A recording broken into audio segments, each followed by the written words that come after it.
ఇప్పుడు అన్ని ఏజ్ గ్రూప్స్లో మనం చూస్తున్నామండి. ఒకప్పుడు ఆలోచన ఎట్లుండిందంటే పెద్ద వయసు వాళ్ళకి వృద్ధాప్యం స్టార్ట్ అయిన వాళ్ళకి వెరికోస్ ప్రాబ్లమ్స్ వస్తాయి, వాస్కులర్ ప్రాబ్లమ్స్ వస్తాయి అనుకునేవాళ్ళం. ఇప్పుడు అట్లా ఏం లేదు. ఫర్ ఎగ్జాంపుల్ మిలిటరీ సెలక్షన్స్కి పోయే వాళ్ళలో మీరు ఫర్ ఎగ్జాంపుల్ చూసినారంటే వాళ్ళకి చిన్న నరాలు కనిపిస్తే సెలక్షన్ ఇయ్యరు. ఓకే. వాళ్ళు నిలబెడతారు 10 నిమిషాలు నిలబెట్టి చూస్తారు తొడలు పిక్కల వెనక భాగంలో. పోలీస్ అన్ని దగ్గరలో కూడా, ఎక్సైజ్ అన్నిట్లో కూడా. అలాగేమన్నా ఆ నరాలు బాగా ఉబ్బినట్టు కనిపిస్తే వాళ్ళకి ఆపరేషన్ చేయరు, జాబ్ ఇయ్యరు. ఓకే. సో ఇట్లాగా చాలా చూస్తుంటాం మనం. సో అన్ని ఏజ్ గ్రూప్స్ చూస్తాం. ఒక కారణం ఏంటి అంటే ఇవి ఫ్రీక్వెంట్గా మనం చూసేదానికి ఇప్పుడు ఈ మధ్య లైఫ్ స్టైల్ మారిపోతుంది. చిన్న వయసులోనే మనం ఏంటంటే బాగా యాక్టివ్ లైఫ్ స్టైల్ లేకుండా కూర్చోవడము, ఇంటర్నెట్లు చూడటము, సినిమాలు అంటే ఈ సిట్టింగ్ పోస్చర్, ఈ పోస్చర్ వర్స్ట్ పోస్చర్ అండి. ఓకే.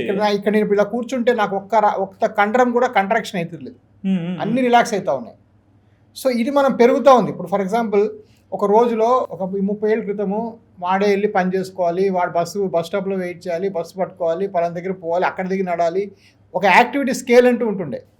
ఇప్పుడు మనం ఏం చేస్తాం, ఒక బైక్ ఉంటుంది, మన ఇంటి కింద బైక్ ఎక్కి ఆడ కళ కట్టుకుంటే ఆడ కూర్చొని ఆడ బైక్ పార్క్ చేసుకొని పని చూసుకొని వస్తాం, right? So walking, amount of physical exercise on a daily basis. There are 2 types of exercise జిమ్కి పోయి చేసేది ఒకటి, అది యాక్చువల్గా లెస్ ఇంపార్టెంట్. అదేముందు ఒక అర్ధ గంట 40 నిమిషాలు చేస్తాం అంతే. Okay. What is more important is watts called is non exercise metabolic activity.